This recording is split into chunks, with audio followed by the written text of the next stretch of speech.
Hi, Nick Snook here. I hope I'm in the picture. I'm using this camera, I can't view it from the back.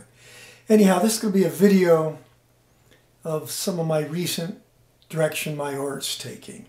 So I'm doing it. If I'm not in the camera right, tough. So here we go with the video. So I have a master's degree in art from the University of Delaware. I've had my work in national shows, regional shows, galleries. Last 3 years, mostly I did sculptures. Now I'm getting into drawing. I took a drawing course when I was in grad school, and the professor made me copy Rembrandt's. He said it would get my drawing style up a little better. So I learned basically to draw a la Rembrandt. I'm not a Rembrandt, but I had one of my drawings in Delaware State show. Not this one, that's in storage. But this is kind of the way I've been drawing with pen and ink, working with darks and lights, and basically using the traditional Renaissance style rendering, basically line work. I did this with a rapidograph pen. Anyone in art, it's a ink pen, technical. So that's what I've been doing. Several years ago I said, this is because of computers, I decided to get into doing color pen and inks. I figured, why not see if I can't draw like my printer prints. Printer has red, yellow, blue, and black and makes all these colors. Well, I have a palette of about 30 colored ink pens, acrylics.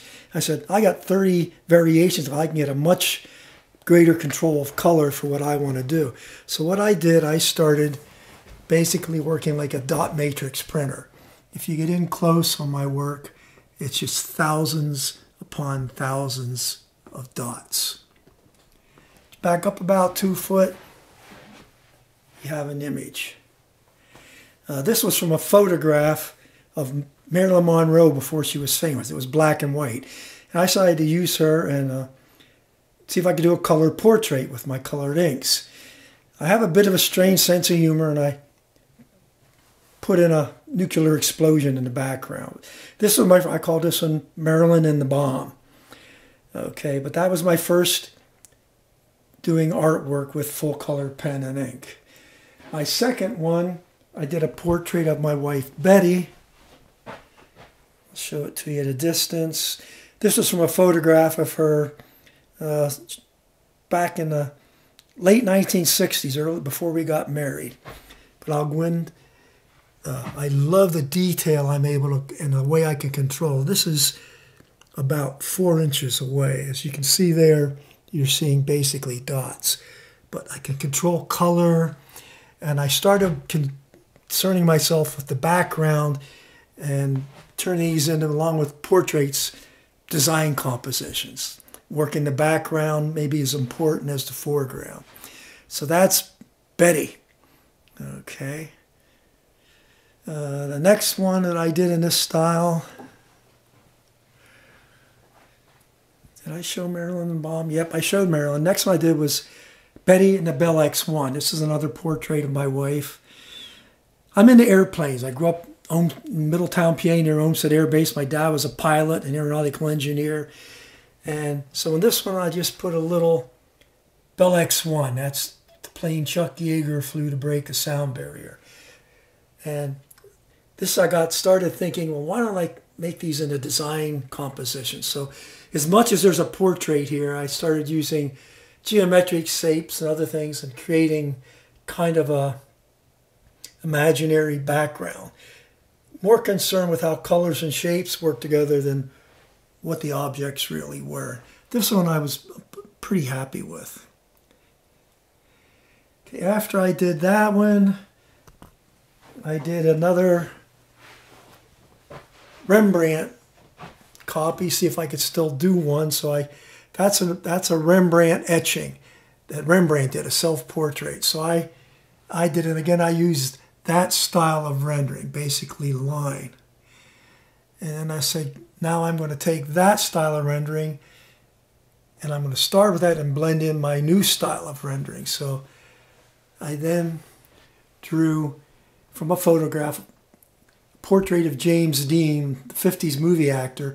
I said, let's have James Dean drawing Rembrandt from inside the picture. So it's not surrealism, but it's, I guess what you call it, Snookism. I just like fantasizing a little. And again, the main concern once I got was the composition, how I got all the colors and shapes and things to do what I wanted them to do. I'll get below so you don't have the light bulb in it. So that's James Dean and Rembrandt.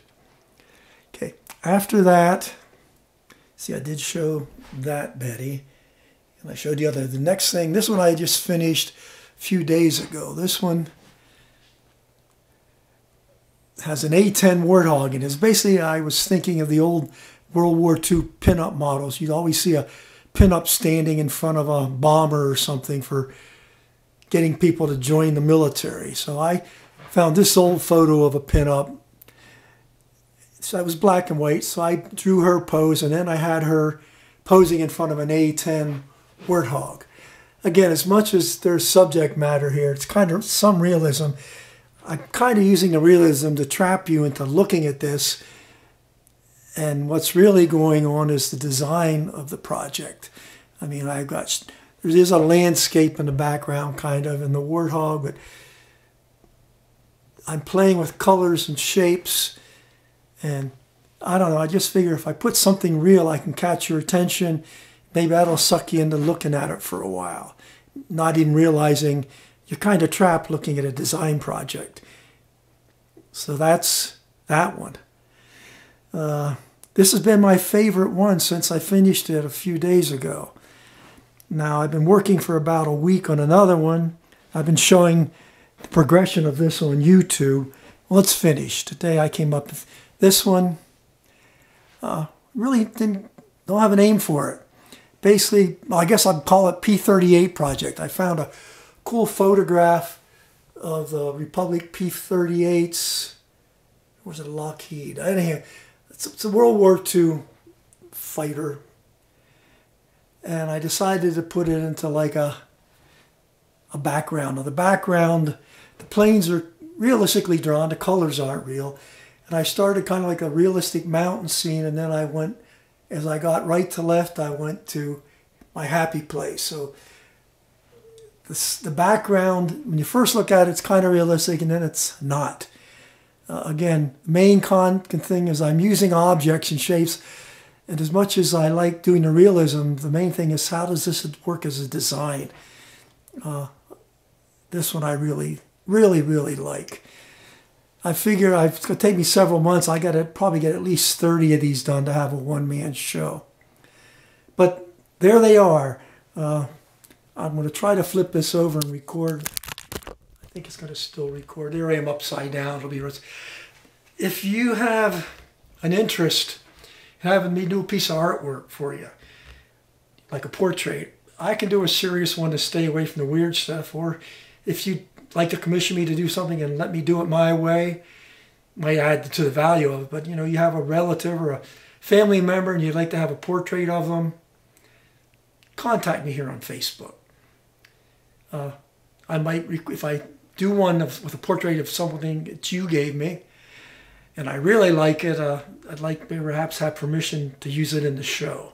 You'd get it finished, you know, after the show. So anyone has an interest, contact me. Hope you enjoyed this.